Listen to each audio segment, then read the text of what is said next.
Hi friends, जय Jagannath. Welcome कर channel को।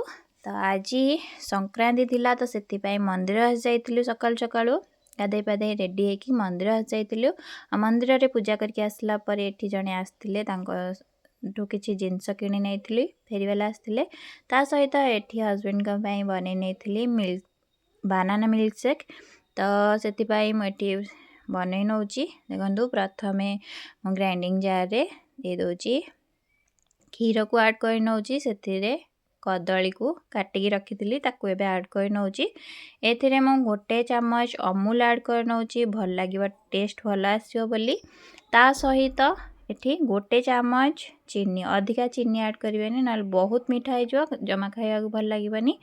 तो एठी गोटे चम्मच ही चीनी ऐड करिवे। ता सहित आउ काजू चाहिए आपण ऐड करि पारंती जदि भिजे की रखी थिबे। तो एबे हमें ग्राइंडिंग कर नबा। ग्राइंडिंग कला परे एटी मु ग्लास को डाल दउची। प्रथम रो चिया सीड मु भिजे की रखी थिली तो ताकू एठी ऐड कर नउची। चिया सीड देले बहुत ही भल लागि थाए। तो चिया सीड एठी दे दउची।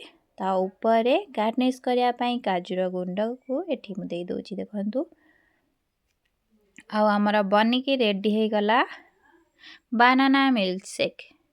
तो देखो केते सुंदर लगुच ना। तो आपण माने भी घरे बनातु आ पियंतु। तापरे बापा नहीं आसथिले बिना पियाज रसुण बरा आलुचप आउ तरकारी जोटा घुगुनी थिला। तो खाई सारिला परे लंच बनै नेथिली। लंच रे आज बनै थिला मिक्स वेज पलौ। ता सहित कचुम्बर जोटा कि बिना प्याज रसुण सबू। ता सहित झील खाइबापी डालमा बनै नहीं। जदि ताकू न खाइबा तो डालमा कहीदेवी। तो आज वीडियोटी एतिक। आपण मानकु वीडियो भल लगी लाइक आउ चैनल को सब्सक्राइब करने। धन्यवाद।